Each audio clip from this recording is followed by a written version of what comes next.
Hello everybody, this is Adam with our first episode of the first Chakra Healing Boot Camp. We're going to be focusing on the root chakra throughout the course of this week, and we have laid out the groundwork for how we're going to structure this. I highly recommend watching that video with the announcement before continuing on with the rest of the week. And I will link it into the card above, or I will link it in the description below. Before we get started on healing your root chakra, let's at least do a quick little synopsis of what a root chakra is and the benefits and what it means to have this chakra open. The root chakra is at the very end of your tailbone. It is the chakra of survival, security, basic needs, and how to get them. Your physical identity. There we go. Your physical identity. I'm sorry, I cannot pronounce that word to save my life. I can see it, but I can't pronounce it. It's very weird. Also, this is your foundation. People want to every single Reiki master and any chakra specialist will tell you this chakra, when it's powerful, when it's established, it is it is a great basis. It's a great foundation for your other chakras. It's like building a house. You have to have a good foundation before making your grandiose mansion. So you need to unlock this chakra to find your inner peace or to create your chakra house. The root chakra is red, which will play in a lot to what we're going to be discussing today. The element is the earth, and the elephant is the animal of this chakra. Let's go ahead and talk about the supplies that you will need for your journey as you unlock this chakra. Every single link down below in the description that says Amazon affiliate link are going to be the stones, essential oils, and any other meditation materials that I found to be beneficial for you. You got to be comfortable, so I highly recommend a yoga mat of some kind. If you have one, fantastic. If you don't, the yoga mat down below, you'll get a really nice deal about it. Go ahead and purchase one wherever it is. Also, feel free to have some water, some incense, anything like that. This chakra does not particularly focus on incense for the most part. There are some. I have not personally found it to be entirely beneficial. Generally, when we get to third eye and crown, that's when I see the incense coming into play. But let's talk about the stones to start out. Every single chakra has healing stones that, based on their origin, color, and the philosophy behind them, will unlock, balance, or cleanse this particular chakra or the energies that will hinder you for the most part. Let's talk about the red carnelian. It is the first stone. As you can see with our example on the screen, this is what it looks like. This stone is a very brilliant autumn. It's very flashy, and it's unexpected when this was discovered. I believe it was in India. It's a part of the quartz family, actually, and it's naturally glassy. So the polishing is not entirely necessary for this stone in particular, but some people do. The ancient Egyptians called this stone the setting sun based on its color and also its glassiness, which was the characteristics. Based on where it is geographically, you will get a range of this stone from the deep red that you see on the screen to more of like an orange, a red-orange color. This bold stone, the characteristics are very warmth. This one has a lot of joy, and it lingers. It's empowering. It's a stone that motivates, and it motivates your endurance, your leadership, and your courage. So one of the principles of the root chakra being a survival technique, you need courage, you need leadership, and you need endurance to get through your day. And this stone really brings it out. There are some people who would like you to start with this stone because this is the stone of the unlocking portion of it. So it's worn for strength and courage, so generally people wear this as a necklace, but I've also seen this as rings, which is a very popular way to do this because as you are touching things, you give the ambiance of the power of this stone and the cleansing and the activation of the root chakra. Personally, I have had this stone in the past, and I've never really experienced that kind of profound display of it, but generally the stones range from person to person, which is why there are a variety of them. Let's go into red jasper, which is my personal favorite and the one that I have around me essentially at all times. This stone was a stone of vibrancy and endurance. Once again, the warriors would wear this as promotional, so warriors in certain cultures would have red jasper because they believed that it was a promoter of justice, protection, and life. It also was the stone of wounds. It was used in a lot of homeopathic remedies. It's a gentler stone as well, so it's a very rough stone. It's not entirely glassy. It's not entirely, it's not grainy. It's not like limestone grainy, but it's, it has more of like a denser color. This stone is the stress and reconnecting to Earth's grounding. With all the stones that we're going to be discussing, this one is the tendency that lives in the mountains. The name Jasper can be traced back to the Aramaic, Persian, Hebrew, Greek, and Latin phrases. So it was most noted by physicians and magicians and poets and scientists and scholars to exhibit these properties, especially across the world. And it's a very powerful stone. This stone is the stone of the ring bringer. This is the one where if you see this on somebody's hand, that's why it's called that. It's in the Bible. It's in the Quran. Red jasper is everywhere. This one is the cleansing and balance. This one I have the most success with, which is why I have it personally around me. I actually have my little elephant red jasper stone in my hand right now. Just because it's the elephant, I thought it was a really cool little find, and I actually found a great amount of peace and harmony in my space when it's around. So this is why I personally would recommend the red jasper over the rest of them. The bloodstone. I personally am not a fan of this color because of the contrast. Some people do enjoy it, and this one has a great variety of colors.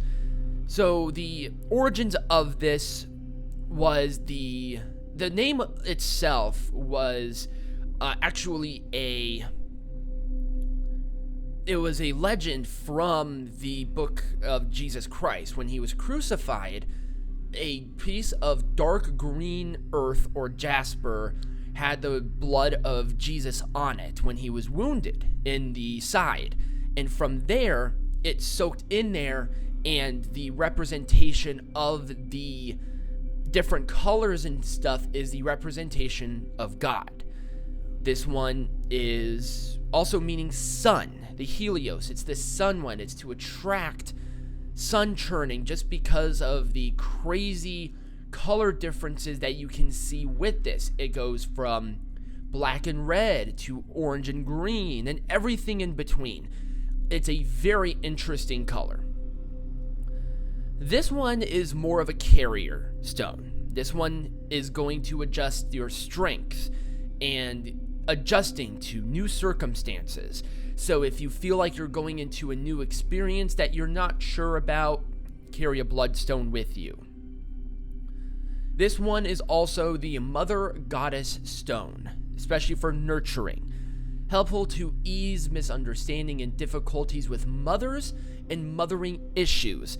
So especially if you have a new child and you are a little bit worrisome that you don't quite have the intuition yet, which a lot of mothers do experience, especially with the root chakra being closed, have a bloodstone around that, because this is a vibration of purity. This stone, it will boost your levels and increase all your physical activities as well. It also wards off many illnesses like colds and flus, infections, and inflammation. When I was a child, my mother had a bloodstone in my nursery. Just because it's a very prominent stone. It's a beautiful stone. I love this stone, but it's so difficult to find a specimen that I personally enjoy. But it is what it is. Traditionally, it also wards off self-esteem issues and repels negative feelings and emotions and energies. So the bloodstone is also a great first stone to kind of dip your toe into when coming into the root chakra, because you're going to experience a lot of negative, powerful emotions as you're going through, if that makes sense. Let's talk about the Blag Tourmaline. I'm butchering that, but we're just going to roll with it. This stone is a very... Whoa, God, that scared me half to death. We will edit that out. Let's get into the scroll, or the black... Let's try this again. Let's get into the next stone, which is the Black Tourmaline, or the Schroll. If you want to use that terminology for it, you may. This stone is a very powerful, grounded stone. It's very electric in nature. It provides a connection between the earth and yourself. There's not really... It's a very chalky stone as well. I never quite enjoyed this one. It's a very powerful stone, don't get me wrong, but there is another stone that I prefer that has the same properties, and also it's a great gift if you have any kind of issues with it. This stone is surrounded if you're doing ritual work. A lot of Reiki masters will have this stone around, especially when the root chakra is needing to be healed against others. This is a crystal this protects you against negative people as well. Moaners, whiners, complaining neighbors, or to what most people say, emotional vampires who burden you. This one really wards off that kind of negative energy. It's not the fact that they are negative. I mean, they are negative, but this one will kind of keep your chakra in line as they are trying to complain to you. This one I found to be helpful with that, but I'll be honest with you, I don't quite interact with a lot of emotionally negative people, and for the most part, I actually bring up a lot of people in that aspect, so I have never really have come across any kind of need for this stone. Also, it's great for your hair and nails. It's a stone that around you can see a vibrancy with those particular, because as soon as you die, sometimes your hair and your nails will still grow, just because of the characteristics of those particular parts of your body. It's a very interesting stone, but like I said, I have another one that kind of does the same thing, and I think it's more... it's not as precious, but I think a lot of people really like it more. And that's obviously obsidian. Black obsidian. It is a organic gemstone. It's a stone of protection, and it's a stone good for cleansing and balancing your root chakra. So the Mesopotamians used this stone to polish into mirrors, actually. It's a deep black, so it was easy to see it, and sometimes with a murky transparency, those mirrors would reflect a shadowy image so they could see themselves. It's the divine stone. It's the stone that most people associate with this, with the obvious implications of it being so dark. And it's very strange. Also, this one was also used by warriors because of the strength properties, and also it was deemed the warrior of truth or the teacher stone. This one gives you clarity and confidence that you can see around. Generally, when I have gone to Reiki specialists, and my personal advisor uses obsidian quite a bit. She particularly uses black obsidian because that's the one most associated with this, but there are so many other different kinds of obsidian out there for other purposes, which we'll talk about later on in the series. So those are the stones that I would highly recommend. There are other ones that people will say, but for the general consensus, that's what's going on there. Let's talk about the essential oils associated with the root chakra. There is one prominent one that is more beneficial than anything else. It's called the patchouli essential oil. It is from the plant of the same name. It gives off a very robust lemony smell with it. Personally, obviously, some people's other intuitions might be different in that context for obvious reasons, but this one gives you a large set of energy. When I feel like mine is closed, especially, I use this one pure for the most part. And what I will do with this, because based on the chemical properties, it's good to take the oil and rub it right underneath your feet before you start meditating until it dries. That's generally what I do, but I also will put it on my tailbone and do the same with meditation, just because it is a great one that kind of circulates through, and also I enjoy the smell personally. If you want to grow your own, like I said, it is the Pogostinian Cablin. I butchered that, but I'll show a picture of it. It's a bushy herb that parts into the mint family, so there's like that little mintiness to it. And as we continue on, there are blends with this particular oil that is beneficial for the root chakra. And also you can put this around you while you're meditating, because then it will absorb into the earth, and it's a very good one. The things to be careful of with this plant is that it's very bushy. It goes up 2 or 3 feet in height, and it bears very small flowers with pink and white. So it's a really pretty, very powerful plant, but that's where you want to do if you want to extract your own oils from the plant itself. I would recommend making sure that you know how to do that before getting started. I would consult personally with a homeopathic healer or a spiritual advisor if you have it. And just as a keep of warning, this oil is a very chemically based oil. Nothing severely bad, but if you have sensitive skin, keep out of reach of children. If you're pregnant, nursing, or under doctor's care, please consult your physician before partaking in this. Avoid contact with eyes, inner ears, and sensitive areas such as the genitals and all of that fun stuff. Obviously, we gotta say that because I don't want anybody to get hurt with this particular thing. You can put in your perfumes. I've seen actually quite a bit of people do that with this essential oil. It's a great one to put right under the neck as well.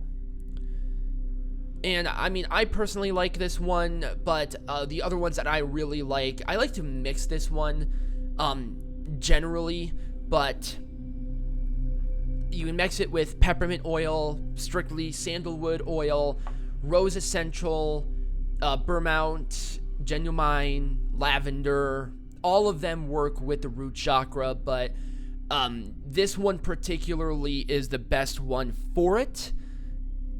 But, like I said, be very cautious about, the stuff about this one. And also, if you want to grow it, be sure to know how to do that. I wouldn't do it myself just because of the... number one, I live in an apartment, so it wouldn't be wise. But also, I live in a desert. This one generally enjoys more of a more tropical climate, or one that has more moisture, essentially. But that is pretty much about it as it comes to this video. And if you made it to this part, thank you very much for listening to my ramblings about stones and essential oils. It's a great introduction to make sure that you are fully equipped to continue the journey along with the root chakra. And I'm going to end each video with a certain exercise, a mantra, or a meditative pose that you can use. And I'm going to incorporate the essential oils, obviously, and the stones that I would believe would be the best for the given circumstances. So your first task is to go for a hike of some kind. Not a walk outside. Go for a hike. Go with friends and family. Go with your children. Go with your spouse. Do whatever you need to do to get out there. It doesn't have to be long. It could be, 20, 30 minutes if possible. If longer, then go for it. Obviously, stay hydrated. And when you go to bed this evening, meditate for 30 minutes. Sit down in the position of meditation and just have your hands in your lap. Straighten your back. Close your eyes. And understand that the chakra that this is a very powerful chakra. Get yourself mentally and spiritually prepared for this, because this journey is just getting started for you. And I hope that I could give you some kind of relief and some kind of good information. And I hope you will indulge in the links down below. The first one is a great entire series about chakras and understanding them and unlocking them from very award-winning chakra experts who have done this for longer than I have been presently alive. But like I said, also, if you need guidance for the essential oils and the stone, I recommend starting with a red jasper and then using the first oil up there, which is the patchouli essential oil. Don't mix it yet. We'll get into that later. But thank you all very much for listening, and subscribe and turn on those notifications just so you don't miss when my next video will release. And I hope you all enjoy the journey and have a wonderful rest of your day.